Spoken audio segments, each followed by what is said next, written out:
Hello, everyone, and thanks for joining us today at noon. I'm Tiffany Lewis. We begin today with breaking news in Tallahassee. A city commissioner and his closest ally have been indicted by a federal grand jury. An FSU student shot outside Strozier Library, now reaching a $1 million settlement with the university. Abby, Julie, that speech wrapped up just a little while ago, and it was actually followed by a question and answer segment with Mr. Wonderful himself. He gave a lot of people in the audience some startup tips for their businesses. Everybody seems to have gotten inside, seeking shelter, and that's really what local authorities are advising right now. We can start to see the wind really blowing, the rain starting to come down. It's still a very active scene out here as the Gadsden County Sheriff's Office and Tallahassee Police Department work together to analyze the scene. I have to fangirl for a second. Okay. Anybody that knows me knows I am a huge Hootie in the Well, Bush you went to South Carolina, Exactly. so you kind of had to, but you're like 20 years too young for that. Nope, I still love Darius Rucker. I love Hootie. I just went through the doors, spoke with Donnie Peaks, the Chief Experience Officer. He told me who the guest speaker is.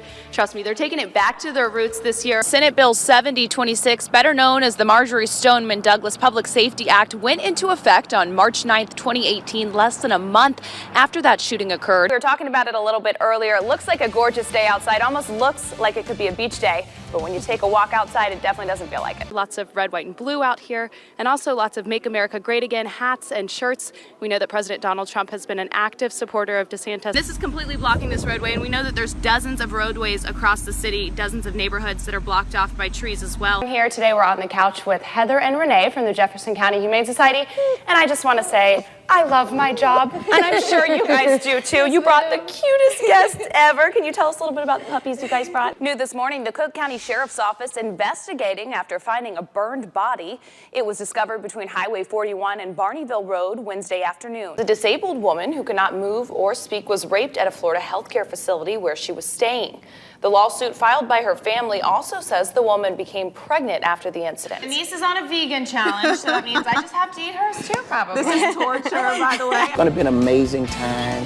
And if you're there, I know it's going to be great. Absolutely. Students around Florida State's campus do seem to be paying attention. News of the charges, the talk around campus today.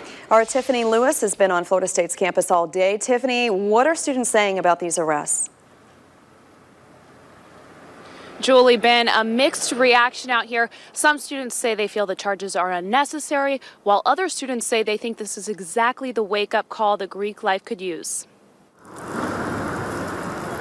Students flooding Florida State's campus Wednesday, the start of a new semester, bringing with it some shocking news. You didn't think it would happen here? 9 Florida State University students charged with felony hazing in the November death of Pi Kappa Phi pledge Andrew Coffey, shocking the campus. It's going to be a very difficult situation for all parties involved. All 9 families that are going to be part of the who are being prosecuted, as well as the family who suffered the death. Some viewed the charges as a positive. Well, Greek life in general is kind of at fault, but the fact that 9 people specifically are facing charges is, I guess it's a step in the right direction. Obviously, Andrew can't speak for himself now, so the blame had to be put somewhere, and someone needed to pay for what happened to him. And some think the charges are more complex than meets the eye. Some of them are just exec board, so they have liabilities due to the way the fraternity is structured if and when hazing allegations happen. So it's not even that they were there personally, it's just the fact that they have liability given their position in the fraternity. But most students I spoke with trusting the process. I do trust that the police and the prosecutors are doing their best to make sure the incident is handled properly. So yeah, I definitely trust what they're doing with it. Hoping that this tragedy can bring with it some positive change. I was also able to speak to some members of Greek life who didn't want to appear on camera, but say they also believe these charges are coming from the right place and could help Greek life take a big step forward.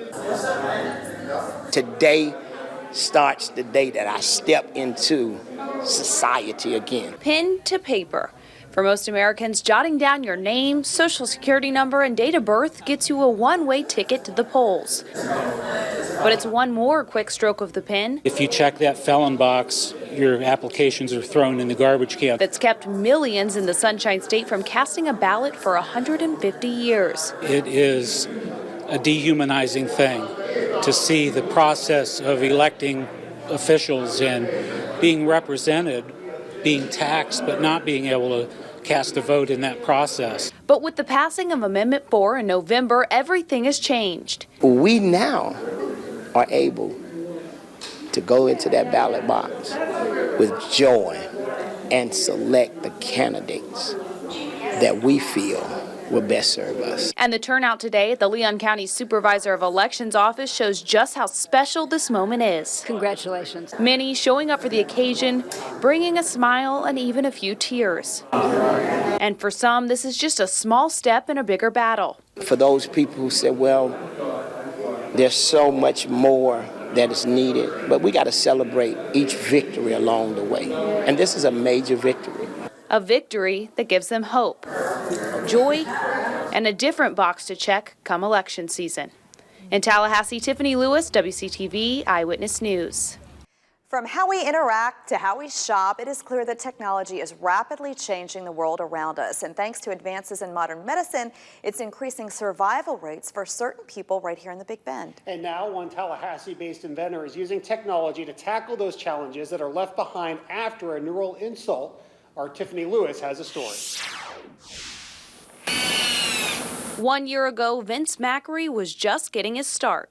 It's a privilege to have come a long way. With the newly released virtual reality game helping stroke survivors regain use of their hands, he was well on his way to meaningful success. After his story aired on WCTV in January 2018, Macri received a grant from the Leon County Research and Development Authority and has now expanded his research to other parts of the body. Didn't come a long way alone. This is a true Tallahassee story. He was able to team up with FAMU research professors, computer coders, and students to create his latest technology for another stroke-related impairment, drop foot. When the virtual foot is controlled, which is basically a brain function, a signal goes immediately to the device and it physically manipulates the impaired foot. And after months of research and planning, another Tallahassee-based company, G5 Engineering Solutions, stepped up to help design it. We were intrigued because he is a local entrepreneur and because it was a medical device that offered benefits to people who were suffering from a stroke. A 3D printer and state-of-the-art technology, bringing the very first proof-of-concept prototype of Macri's drop foot rehabilitation device to life. This, because it's local and because it has the medical aspect of it, it gave us a little bit more satisfaction that we're helping someone who has that contact with the Tallahassee community. And the device is already being put to good use. Adam Thompson had a stroke in 2008. Now he travels multiple times a week to receive his physical therapy in Tallahassee. It takes us an hour and a half. See, we live down on the coast. We don't live here in Tallahassee. With the help of Macri's device, Thompson could potentially save the time and money from traveling to therapy and soon administer it to himself in his own home. Instead of getting dressed, getting in the car, and going to Tallahassee, wouldn't it be easier to have one of these at home and put your foot in it, look at the screen? If you know how to work it, see, you're going to work it. And Macri is far from done. He's currently furthering his research in St. Louis after receiving a large grant from the National Science Foundation. Purpose, trial, feedback. Hopeful that another year can bring even more steps forward and continue to change survivors' walks of life. Macri will return to Tallahassee in a few weeks. His company will then qualify to apply for another grant from the National Science Foundation to move their technology further towards commercialization. Back to you.